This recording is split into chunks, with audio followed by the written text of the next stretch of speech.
The movie begins in the 1970s, with a car going along a road before stopping in front of a snow-covered house. A small girl notices the car and becomes curious, so she takes out her Polaroid camera. As she moves near the truck, she hears a voice and immediately turns back. The girl is subsequently accosted by a tall man with incredibly pale complexion. He calls her the almost birthday girl and notes that he is wearing his long legs today. The image then turns to 20 years later, where we witness an investigator named Lee Harker attending an FBI briefing. She and her partner are assigned to conduct house-to-house interviews in search of a serial murder suspect. When they get in the neighborhood, Lee detects something unusual and points to a random house, indicating the killer is inside. She suggests they bring in reinforcements, but her companion urges her not to act on a hunch on the first day of their mission. Lee is extremely positive, so he agrees to go inspect the place and take a look. But as soon as the door opens, the assassin shoots him dead, and Lee begins to panic. She calms herself down and cautiously enters the house to catch the offender.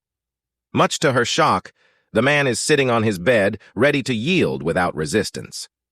In the next scene, Lee conducts a series of psychological tests to see if she has psychic powers. We then find her seated in a car with her superior Carter and Agent Browning. Carter is impressed by how Lee guessed the numbers correctly numerous times during the test. They believe she has psychic skills and want her help to solve a tough case. Carter then informs Lee about the Longlegs case, which is tied to a string of killings. He reveals that each case includes a father who murdered his wife and daughter before taking his own life. A coded note signed Longlegs is always left behind at each site, but the handwriting doesn't match any of the family members. Carter also addresses the last case, in which the man stabbed his wife 61 times. He also says that they have 10 coded letters and that 10 families have been slain in this manner over the past 30 years. Browning is hesitant to entrust this frightening case to Lee as she's just a rookie, but Carter insists they have no other option. Following this, Carter brings Lee to his office and supplies her with images and documents regarding the victims' families. Lee asks Carter what these victim families had in common, and Carter responds, they all had daughters born on the 14th. Afterward, Lee gets to work and begins examining the case files and articles. She listens to an emergency call from the last case where the father furiously stated that his daughter was not his daughter. In the middle of the call, something appeared to control him, prompting him to attack his family. We also see a succession of violent and distressing photographs from the crime scene. While working on the case, Lee becomes fatigued and eventually falls asleep on the floor. Sometime later, Carter arrives to wake her awake and invites her for a drink. Lee proceeds to discuss her findings. She explains that there was no forced entry into the residence and that no one other than family members was present. All the victims were slain with objects already in the house, such as registered shotguns and kitchen knives. She speculates that Longlegs may have conditioned the dads to commit such awful actions. The two then depart the bar, and because Carter has had a drink, Lee drives him home.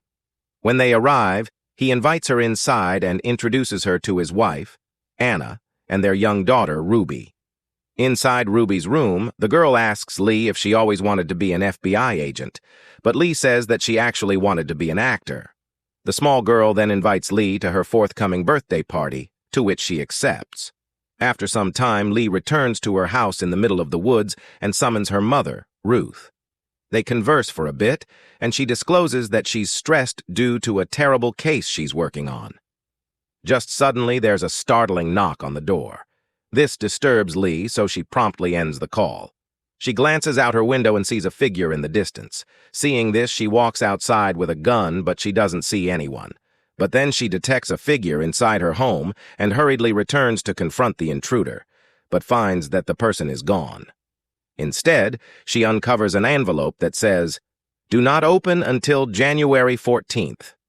Regardless, Lee opens the mail and finds a letter from Longlegs wishing her a happy birthday. She also discovers an encrypted note, which she manages to decrypt with some difficulty. The note reveals his terrible warning, suggesting he will kill her mother. The following morning, the FBI team arrives at a crime scene where another family has been slain in the same fashion. A letter from Longlegs is also discovered on the scene. It turns out they were slain a month ago, but no one checked on them as they were preparing to depart on vacation. To add to that, the family's daughter's birthday is on the 14th of the ensuing month. They then walk to the master bedroom, where Browning informs Lee and Carter that the father's body is in the garage, with a throat cut that appears to have been done by himself. They also discover another dead family member. The body is so rotten and nasty that flies are crawling all over it. The sight concerns Lee severely, and she later tells her mother that she's working on an unusual case and will be very busy. When she learns this, Ruth urges her to go to church and pray, thinking that it will protect her from the devil. She also hopes to visit Lee on her birthday, which is next week. Following this, Lee begins her research from the very beginning. She reads a book called The Circles of Hell, which explains how Satanists use a linear algorithm to mark important dates. Later, she meets with Carter and presents her findings. Lee reveals that each family had a 9-year-old daughter born on the 14th of the month, and the murders all took place within 6 days before or after the birthday. When plotted on a linear calendar, the dates of these murders form the occult symbol of an inverted triangle, with only one date missing. This means that Longlegs is likely planning another murder on January 13th to complete the pattern. Carter is shocked by the information, but Lee states that she has also decoded the notes Longlegs has left over the years. It turns out that in almost all of these letters, he mentioned how much he enjoyed killing the Camera family 20 years ago. Back then, a man brutally murdered his wife on their family farm. He also killed a priest who happened to be there, before taking his own life. Fortunately, the daughter, Carrie Ann Camera, survived the massacre because she was at school. The girl has been traumatized since then and is admitted to a psychiatric hospital. In the evening, the detectives decide to investigate the Camera family farm to see if they can find anything. They come across a few crosses, which lead them to the barn, and they eventually find a hidden compartment. Carter then removes the compartment's wooden plank, revealing a large life-size doll hidden inside. Afterward, they take the doll to forensics, where a doctor reveals that it is made of porcelain with human hair on the outside. He observes that it is handmade. A mysterious metal orb is also discovered inside the doll's head. When it is brought close to a magnet, it produces a peculiar sound that causes Lee to have a vision of several snakes. She also sees Longlegs creating the doll and referring to it as Carrie Ann. In another scene, we see Longlegs goes to a supermarket where he buys a few items. He then approaches a teenage clerk and begins acting strangely, making odd noises. The girl asks what he wants, but he inquires about her birth date instead. She then calls out to her father, claiming that the gross guy has returned. After he leaves the store, he throws a screaming fit and mocks the girl from earlier. Elsewhere, Lee and Carter visit the psychiatric hospital to meet Carrie Ann Camera. The manager mentions that no one had visited her in the last 20 years, but someone arrived for the first time yesterday. It turns out that Carrie was in a catatonic state, with no ability to interact with others. However, since yesterday, she has been completely healed. The detectives ask if he saw the visitor, but the manager reveals that he wasn't on site. They then check the previous day's log and are stunned to see the name registered as Lee Harker. Afterward, Lee goes to the patient's room alone to speak with her. To her surprise, Carrie immediately recognizes her and claims to have seen her at the farmhouse. When asked about her childhood, Carrie mentions that her mother hated her and was disturbed, but her father was a good man. This is why he killed the mother. Carrie also states that she'll never forget the person who visited her yesterday. She claims that he asked her to do something important for a man who lives downstairs. Suddenly, Carrie reveals that she's willing to do anything for him, even if he asks her to jump out the window or kill Lee with her bare hands. Hearing this, a disturbed Lee inquires about her childhood doll that looked just like her, but Carrie Ann doesn't recall it. The next day, Lee suggests to Carter that Longlegs may have implanted something in the doll to control the fathers, driving them insane and causing them to kill everyone. But Carter is skeptical and finds it suspicious that the clues are now falling into place only after Lee joined the case. He has investigated her background and reveals that something disturbing occurred on January 13th, 1974, just a day before Lee's birthday.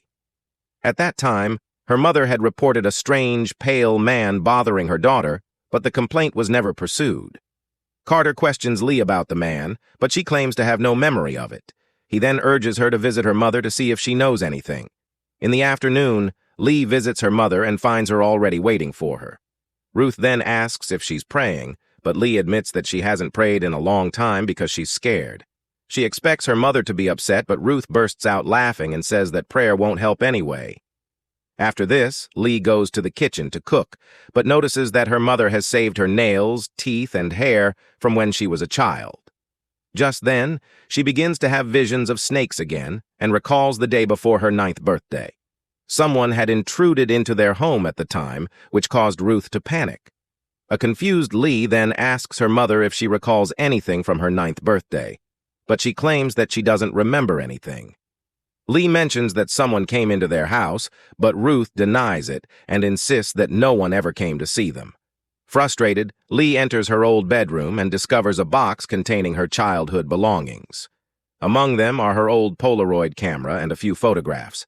Through a flashback, we discover that the little girl from the beginning of the movie was Lee herself. She had been approached by Longlegs when she took his picture. But her mother soon noticed the weird man and kicked him off their property. Before leaving, he warned her that he would return until he got what he wanted.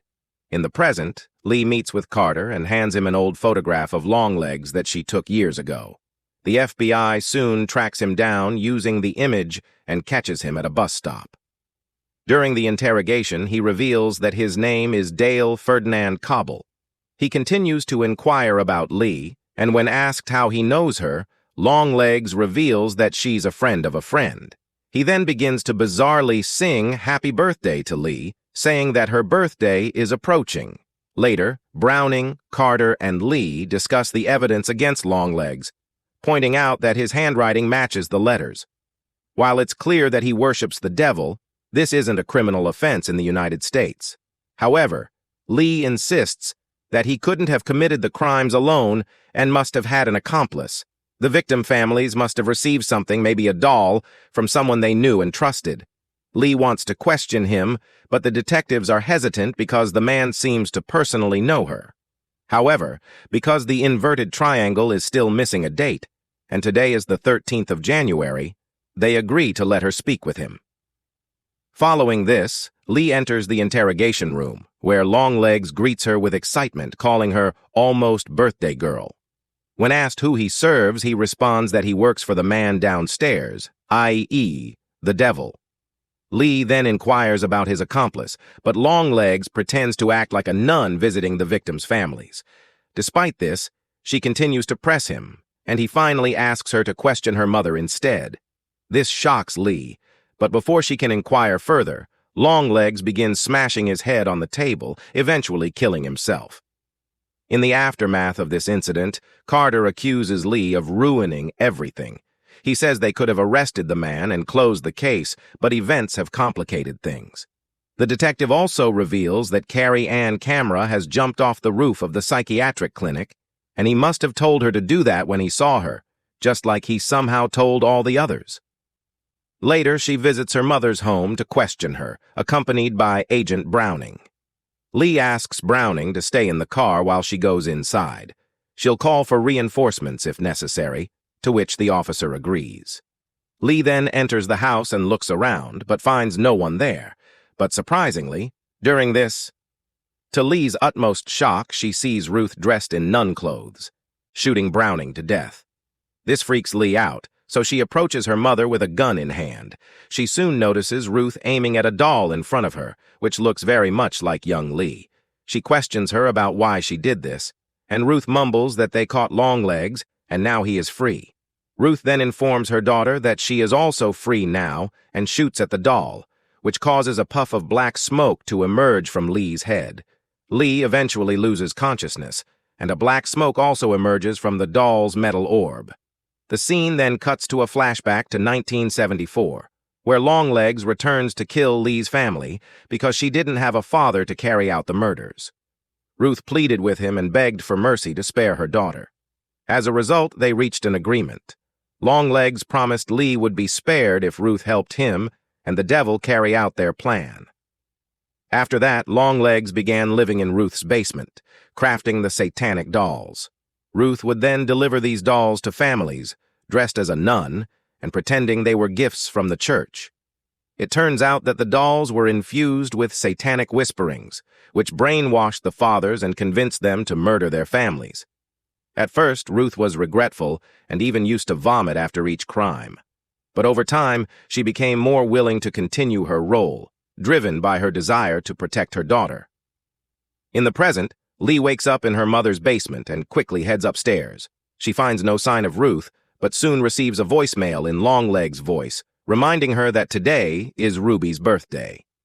Lee then realizes that this is the final murder he had planned to complete his satanic ritual, and rushes to Carter's house. Upon arrival, Anna and Carter greet her warmly, and everything seems normal at first. But then, as Lee goes inside, she is horrified to see her mother there, dressed in a nun's outfit. Her horror intensifies when she notices that the doll has already been opened. A freaked-out Lee warns Carter that the woman is her mother and she's an accomplice of Longlegs. However, the man already seems to be possessed, and he becomes enraged with Lee. Anna then suggests cutting the cake, so she and Carter both head to the kitchen. Witnessing this, Lee asks her mother why she's doing this, to which Ruth reveals that if she doesn't, they both will die and burn in hell. At this moment, they hear Carter stabbing his wife to death in the kitchen. Ruth claims she's doing it for Lee, just like she has always done. Meanwhile, Ruby, possibly under the curse herself, is delighted by the evil doll. Just then, Carter arrives and prepares to kill his daughter, so Lee shoots him dead. This infuriates Ruth, and she tries to stab the little girl. But Lee ends up fatally shooting her mother as well. In the final scene, our protagonist tries to shoot the doll, but her gun won't fire. Lee and Ruby, who seem emotionless, stand frozen in place, both staring at the doll. The movie then concludes with a flashback of Longlegs screaming, "Hail Satan," before his death, and the handsome man blows a kiss to the viewers.